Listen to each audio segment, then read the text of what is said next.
Good evening traders. स्वागत है आप सभी का हमारे यूट्यूब चैनल लक्ष्मी कैपिटल पर। ट्रेडर्स, आज है 24 जून 2025 और जब हम ये वीडियो रिकॉर्ड कर रहे हैं तो 3:36 हो रहा है, यानी मार्केट क्लोज हो चुकी है। तो क्लोजिंग बेसिस पे हम एक बार देखेंगे कहाँ क्लोजिंग आई है मार्केट की, वीकनेस आई या फिर स्ट्रेंथ है, कौन सा सेक्टर में स्ट्रेंथ है और क्या चार्ट पैटर्न रही आज के दिन पे, क्या प्राइस एक्शन रही। तो बिल्कुल डिटेल में हर एक चीज़ बातें करेंगे। तो चैनल पे आज पहली बार आए हैं आप तो चैनल को सब्सक्राइब करिएगा और वीडियो को लाइक करना नहीं भूलिएगा। तो ट्रेडर्स, आगे बढ़ते हैं। सबसे पहले डिस्क्लेमर, जो भी चार्ट पैटर्न हम यहाँ शेयर कर रहे हैं वो बस एजुकेशनल पर्पज़ से है, तो कृपया इस बात पे ध्यान रखिएगा। ट्रेडर्स, आप देखेंगे तो हमने ये ब्लू लाइन क्रिएट किया है जो कि इंपॉर्टेंट सपोर्ट है निफ्टी का। सबसे पहले बता दें कि ये निफ्टी का डेली टाइम फ्रेम पे चार्ट है और पहले हम डेली टाइम फ्रेम पे देखेंगे, उसके बाद हम 15 मिनट टाइम फ्रेम पे आएंगे। ट्रेडर्स, वीडियो को बिल्कुल ध्यान से देखिए ताकि कल के लिए आपके लिए इम्पोर्टेंट रहेगा। प्लान बनाने के लिए आपके लिए आसानी हो जाएगी कल के लिए कि कल कैसे ट्रेड करेंगे। तो ट्रेड्स सिंपल, ये 24,500 का जो लेवल अब ये है स्ट्रॉन्ग सपोर्ट है, लेकिन उससे आप देखेंगे तो हम लोग आज के दिन पे प्रीवियस स्विंग हाई को ब्रेक करने का कोशिश किए थे, बट सेलर स्ट्रॉन्ग हो गया और मार्केट को नीचे लेकर के आ गया। यहाँ पे आप देखेंगे आज के 25,179 रुपये 90 पैसा आज का ओपनिंग रहा है निफ्टी का और हाई लगाया 25,317 रुपये 70 पैसा का। वहीं पे लो लगा चुका है 24,999 रुपये का और 25,000 के ऊपर हम लोग क्लोजिंग देने में सक्सेस रहे हैं। एक तो दिख रहा है यहाँ पे कि हम लोग 25,000 के ऊपर क्लोजिंग दिए हैं। और एक चीज़ यहाँ भी है कि ट्रेड्स गैप अप जो था वो उसे मार्केट फिल कर लिया है। ये भी एक इम्पॉर्टेंट है, जो गैप क्रिएट हुआ था सुबह में वह end of the day fill हो चुका है। तो अब हम वापस से अगर इस रेंज के ऊपर निकलते हैं 25,130 25,135 के ऊपर हम लोग निकल के सस्टेन करते हैं, देन अपसाइड की ओर मूवमेंट दिखेगा। ट्रेड्स, बाय द वे अभी हम लोग कोई डाउन ट्रेंड में नहीं है, कोई नेगेटिव ट्रेंड नहीं है, तो हमें कभी भी डिप पे बाइंग अपॉर्चुनिटी ही खोजना चाहिए डेली टाइम फ्रेम पे, या फिर पोजिशनल आप ट्रेड करते हैं तो बाइंग साइड का ही प्लान रखना चाहिए। ट्रेड्स, आते एक बार 1 आवर टाइम फ्रेम देख लेते हैं कि क्या रहा है 1 आवर टाइम फ्रेम पे। ओके ट्रेड्स, तो हम लोग इस गैप को काफ़ी अच्छा फिल कर लिए। आप मॉर्निंग में देखेंगे तो ये मॉर्निंग के कैंडल है। ट्रेड्स, हम लोग इस सपोर्ट पर सपोर्ट लिए और बैक टू बैक अपसाइड को जा रहे थे, बट अपसाइड से सेलर स्ट्रांग हुआ और मार्केट को नीचे लेकर के आ गया वापस से 24,000 के रेंज में। देन हम लोग एक बार के लिए फिर से 25,000 के ऊपर सस्टेन करने की कोशिश किए हैं। तो आई थिंक कि कोई चार्ट पैटर्न यहाँ पे अभी कोई ट्रेंड निगेटिव नहीं हुआ है। 1 आवर टाइम फ्रेम पे भी हमें अभी मार्केट स्ट्रांग ही दिख रही है, कहीं से अभी वीकनेस नहीं दिख रही है। ट्रेड्स, अगर 15 मिनट का टाइम फ्रेम पे बात करें कि इंट्राडे में आप कैसे कल का प्लान कर सकते हैं, तो सिंपल रहेगा ट्रेडर्स कि ये बहुत ही अच्छा सपोर्ट का काम करेगा। 25,000 20 का 25,000 या फिर 25,000 का लेवल जो है वो एक अच्छा सपोर्ट का काम करेगा, क्योंकि हम लोग यहीं पे आकर के एक बार सपोर्ट लेने का कोशिश किए ट्रेडर्स।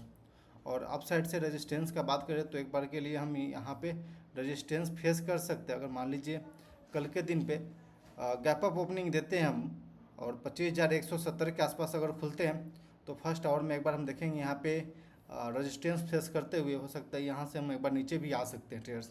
और यहीं पे अगर फ्लैट हम लोग ओपनिंग होते हैं और नीचे के लेवल पे आते हैं तो यहाँ से बाइंग एक बार के लिए बाइंग जनरेट होते दिखेगा। अगर हम लोग 25,180 के ऊपर 25,200 के ऊपर अगर सस्टेन कर जाते हैं तो फिर हम वापस से इस हाई को टच कर सकते हैं जो कि 25,300 का लेवल है। 25,300 के लेवल को अगर हम ब्रेक करके अपसाइड को सस्टेन करते हैं फिर हो सकता है कि अगला 1% 2% का मूवमेंट आपको बनते हुए दिखेगा ट्रेडर्स। लेकिन हाँ, अगर हम लोग वापस 25,000 के नीचे सस्टेन करना शुरू करते हैं, 25,020 25,000 के नीचे सस्टेन करते हैं तो फिर हम लोग इस रेंज में जाते हुए दिखेंगे जो कि 24,850 का रेंज है। तो इस बात को ध्यान में रखते हुए ही प्लान करिएगा ट्रेडर्स, क्योंकि यहाँ पे सेलर स्ट्रॉन्ग भी दिख रहा है। तो एक बार के लिए कल खुलता है मार्केट, उसके बाद आप प्लान कर सकते हैं ट्रेड्स। निफ्टी बैंक एक बार देख लेते हैं ट्रेड्स, डेली टाइम फ्रेम पे पहले हम लोग देखते हैं कि इसमें क्या रही है हाल।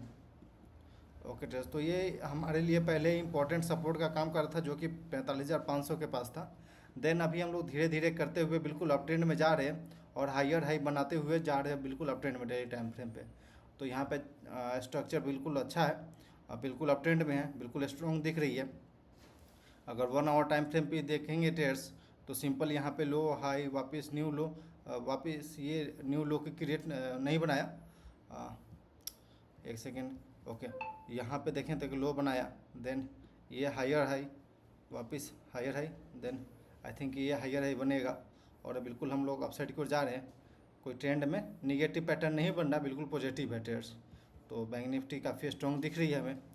अगर हम वो 15 मिनट टाइम फ्रेम देखें एक बार कि क्या कर सकते हैं, तो ट्रेड्स देखेंगे तो ये जो प्रीवियस जो इनसाइड कैंडल बार था उसका जो हाई है काफ़ी स्ट्रांगली सपोर्ट का काम किया, जो कि 56,320 के पास है, जो कि एक अच्छा सपोर्ट का काम कर रहा है।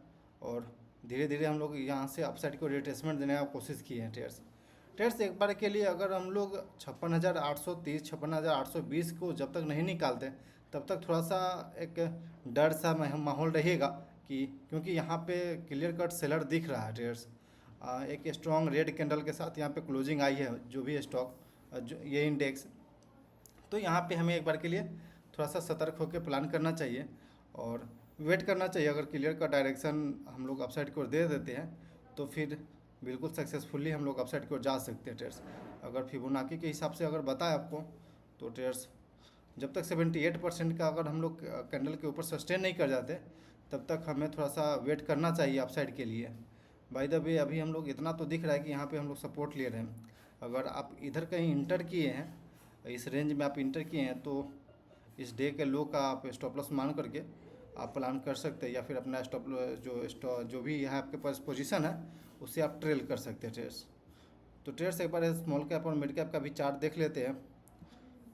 मिड कैप और स्मॉल कैप में तो जितना निफ्टी गिरा उतना अच्छा तो नहीं गिरा है, बिल्कुल अपने गैप अप को सस्टेन कर रखा है और लगभग जो ये प्रीवियस स्विंग हाई था बिल्कुल वहीं से थोड़ा सा रिजेक्शन लेने की कोशिश किया है। तो आई थिंक कहीं से वीकनेस हमें अभी दिख नहीं रहा है। तो और जो भी इन्वेस्टर हैं उसे पैनिक होने का कोई ज़रूरत नहीं है। अभी जब तक ट्रेंड निगेटिव नहीं हो जाता तब तक हमें पैनिक नहीं होना। ट्रेड्स आते हैं NSE के साइड पे एक बार हिट मैप हम देख लेते हैं कि हिट मैप पे क्या दिख रही है मार्केट आज। तो ट्रेड्स एडवांस एंड डिक्लाइन देखा जाए तो एडवांस साइड में लगभग 1965 स्टॉक जो है पॉजिटिव साइड क्लोजिंग आई है, वही डिक्लाइन साइड में 917 स्टॉक जो है डिक्लाइन साइड में क्लोजिंग आई। तो यहाँ पे एडवांस और डिक्लाइन देखने से तो लग रहा है काफ़ी स्ट्रॉन्ग ही क्लोजिंग आई है, कोई वीकनेस नहीं दिख रहा है हमें यहाँ पे। एक बार हिट मैप देखते हैं तो ट्रेड्स हिट मैप बिल्कुल स्ट्रॉन्ग दिख रहा है, यहाँ पे कहीं पे वीकनेस नहीं। निफ्टी भी ग्रीन में आकर क्लोजिंग आई है। ओवरऑल जो भी बॉर्डर मार्केट इंडाइसेज है वो बिल्कुल स्ट्रॉन्ग दिख रहा है।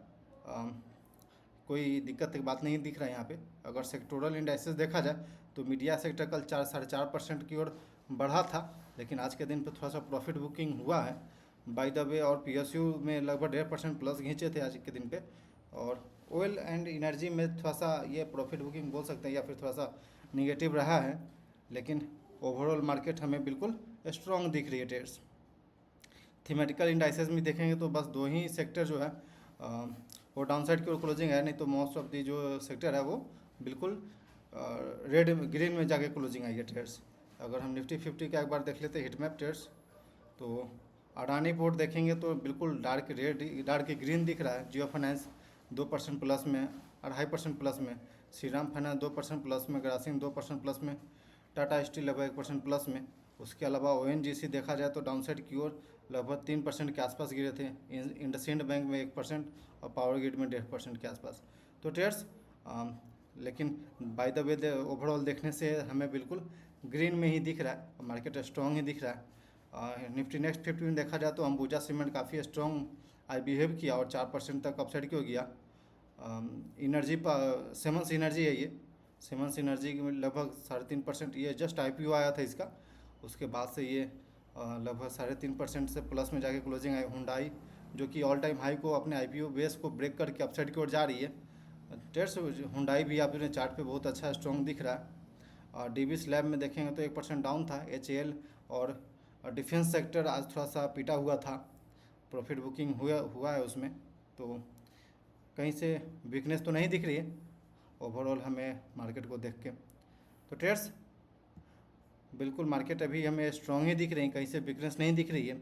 और थोड़ा सा न्यूज़ बेस्ड अभी चल रहा है, क्योंकि US और ईरान के बीच में थोड़ा सा जियोपॉलिटिकल टेंशन चल रहा है, जिस वजह से थोड़ा सा न्यूज़ बेस्ड हो चुका है मार्केट। लेकिन हमें अपना प्लान को बिल्कुल स्ट्रिक्ट रखना है, अपने डिसिप्लिन को फॉलो करना, अपने प्लान को फॉलो करना है ट्रेड्स। और ओवरऑल क्या नॉइज़ हो रही है बाहर में, क्या नॉइज़ नहीं हो रही है, उस पर हमें ज़्यादा फोकस नहीं करना है ट्रेड्स। अपना प्राइस एक्शन क्या बोल रहा है, हमें निकलने के लिए बोल रहा है या फिर पोजीशन ऐड करने के लिए बोल रहा है। बस एक ट्रेडर का काम होता है अपने रिस्क को मैनेज करना, बाहर में क्या हो रही है नहीं हो रही है उससे हमको मतलब नहीं रहता ट्रेड्स। अगर सच पूछिए हमसे तो फिर हम भी अपना कोई न्यूज़ ऐसा नहीं देखते हैं जिससे कि हमारे माइंड को डिस्ट्रैक्ट करे ट्रेड्स। बस हम अपना प्राइस एक्शन देखते हैं और फॉलो करते हैं क्या बोल रही है। ओके ट्रेड्स, आई थिंक ये वीडियो आपको अच्छा लगा हो। क्लोज करते हैं वीडियो को। Thanks for watching this video. Please like and subscribe my YouTube channel for more updates, और अपने दोस्तों के साथ शेयर करना नहीं भूलिएगा ट्रेड्स।